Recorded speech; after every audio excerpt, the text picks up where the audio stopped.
विद्यार्थियों, कक्षा 9वीं की हिंदी स्पर्श भाग 1 में आपका स्वागत है। आज हम पढ़ेंगे गद्य खंड का पाठ 2, दुख का अधिकार। प्रस्तुत यशपाल जी का जीवन परिचय और चलचित्र हम इस कड़ी में देखेंगे। आइए पहले हम यशपाल जी के जीवन के बारे में थोड़ी सी जानकारी प्राप्त करें। यशपाल जी का जन्म 3 दिसंबर 1903 को पंजाब प्रांत के फिरोजपुर छावनी में एक साधारण खत्री परिवार में हुआ था। आपकी मां का नाम था श्रीमती प्रेमी देवी। आपकी मां अनाथालय के एक स्कूल में प्राध्यापिका थीं। आपके पिता हीरालाल एक साधारण कारोबारी व्यक्ति थे। शिक्षा, आपने स्कूली शिक्षा विद्यालय गुरुकुल कांगली से तथा महाविद्यालयीन शिक्षा नेशनल कॉलेज लाहौर से प्राप्त की। कर्मक्षेत्र, आपका कर्मक्षेत्र साहित्य लेखन था।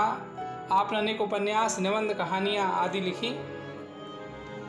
पुरस्कार और उपाधियाँ, आपकी उत्कृष्ट रचनाओं एवं समाज सेवा के लिए आपको अनेक पारितोषिक प्राप्त हुए, जो इस प्रकार हैं: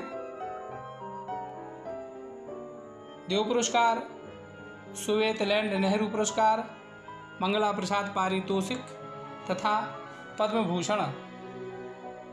कृतियाँ, आपकी रचना इस प्रकार हैं: दिव्या, देशद्रोही, झूठा सच, दादा कामरेड, अमिता, मनुष्य के रूप, मेरी तेरी उसकी बात, पिजड़े की उड़ान आदि। चलिए अब हम इस चलचित्र के माध्यम से समझेंगे पाठ दुख का अधिकार। दुख का अधिकार। मनुष्य की पोशाकें उन्हें विभिन्न श्रेणियों में बांट देती है। प्राय पोशाक ही समाज में मनुष्य का अधिकार और उसका दर्जा निश्चित करती है। वह हमारे लिए अनेक बंद दरवाजे खोल देती है, परंतु कभी ऐसी भी परिस्थिति आ जाती है कि हम जरा नीचे झुककर समाज की निचली श्रेणियों की अनुभूति को समझने की चेष्टा करें तो हमारी पोशाक ही बंधन और बड़प्पन बन जाती है। जैसे वायु की लहरें कटी हुई पतंग को सहसा भूमि पर नहीं गिर जाने देती, उसी तरह खास परिस्थितियों में हमें हमारी पोशाक ही झुक सकने से रोके रहती है। बाजार में फुटपाथ पर कुछ खरबूजे डलिया पर, कुछ जमीन पर बिक्री के लिए रखे थे। खरबूजों के समीप एक अधेड़ उम्र की औरत बैठी रो रही थी। खरबूजे बिक्री के लिए थे, परंतु उन्हें खरीदने के लिए कोई कैसे आगे बढ़ता। खरबूजों को बेचने वाली तो कपड़े से मुंह छिपाए, सर को घुटने पर रखे फफक फफक कर रो रही थी। पड़ोस की दुकानों के तख्तों पर बैठे या बाजार में खड़े लोग घृणा से उस स्त्री के संबंध में बात कर रहे थे। उस स्त्री का रोना देखकर मन में एक व्यथा सी उठी, पर उसके रोने का कारण जानने का उपाय क्या था। फुटपाथ पर उसके समीप बैठ सकने में मेरी पोशाक ही व्यवधान बन खड़ी हो गई।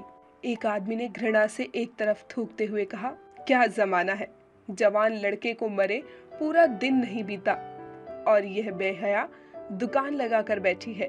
दूसरे साहब अपनी दाढ़ी खुजाते हुए कह रहे थे, अरे जैसी नियत होती है अल्लाह भी वैसी ही बरकत देता है।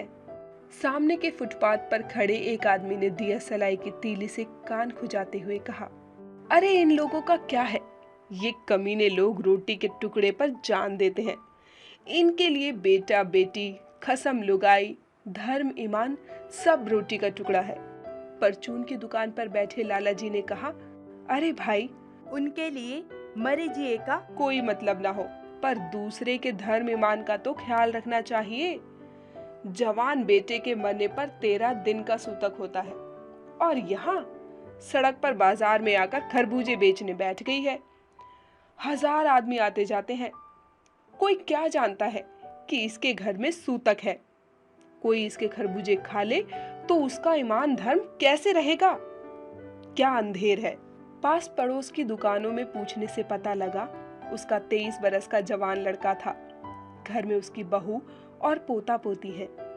लड़का शहर के पास 1.5 बीघा जमीन में कछिहारी करके परिवार का निर्वाह करता था। खरबूजों की डलिया बाजार में पहुंचाकर कभी लड़का स्वयं सौदे के पास बैठ जाता, कभी माँ बैठ जाती। लड़का परसों सुबह मुंह अंधेरे बेलों में से पके खरबूजे चुन रहा था। गीली मेड़ की तरावट में विश्राम करते हुए एक सांप पर लड़के का पैर पड़ गया। सांप ने लड़के को डस लिया। लड़के की माँ बावली होकर ओझा को बुला लाई। झाड़ना फूकना हुआ। नाग देव की पूजा हुई। पूजा के लिए दान दक्षिणा चाहिए। घर में कुछ आटा और अनाज था, वह दान दक्षिणा में उठ गया। माँ, बहू और बच्चे भगवना से लिपट लिपट कर रोए, पर भगवना जो एक दफे चुप हुआ तो फिर न बोला। सर्प के विष से उसका सब बदन काला पड़ गया था। जिंदा आदमी नंगा भी रह सकता है, परंतु मुर्दे को नंगा कैसे विदा किया जाए? उसके लिए बाजार की दुकान से नया कपड़ा तो लाना ही होगा, चाहे उसके लिए माँ के हाथों की छन्नी ककना ही क्यों ना बिक जाए। भगवना परलोक चला गया। घर में जो कुछ चुनी भूसी थी उसे विदा करने में चली गई। बाप नहीं रहा तो क्या, लड़के सुबह होते ही भूख से बिलबिलाने लगे। दादी ने उन्हें खाने के लिए खरबूजे दे दिए, लेकिन बहू को क्या देती? बहू का बदन बुखार से तवे की तरह जल रहा था। अब बेटे के बिना बुढ़िया को कोई कुछ उधार भी क्यों देता?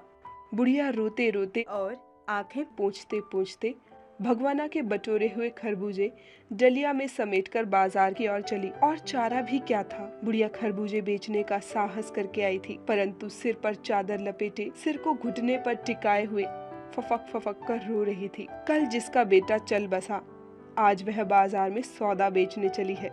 हाय रे पत्थर दिल। उस पुत्र वियोगनी के दुख का अंदाजा लगाने के लिए पिछले वर्ष अपने पड़ोस में पुत्र की मृत्यु से दुखी महिला की बात सोचने लगा। वह संभ्रांत महिला पुत्र की मृत्यु के बाद 2.5 मास तक पलंग से उठ न सकी थी। उन्हें 15-15 मिनट बाद पुत्र वियोग से मूर्छा आ जाती थी। 2-2 डॉक्टर सिराहने बैठे रहते थे। बर्फ सिर पर रखी जाती। मैं सोचता जा रहा था, शोक करने, गम मनाने के लिए भी सहूलियत चाहिए और दुखी होने का भी एक अधिकार होता है।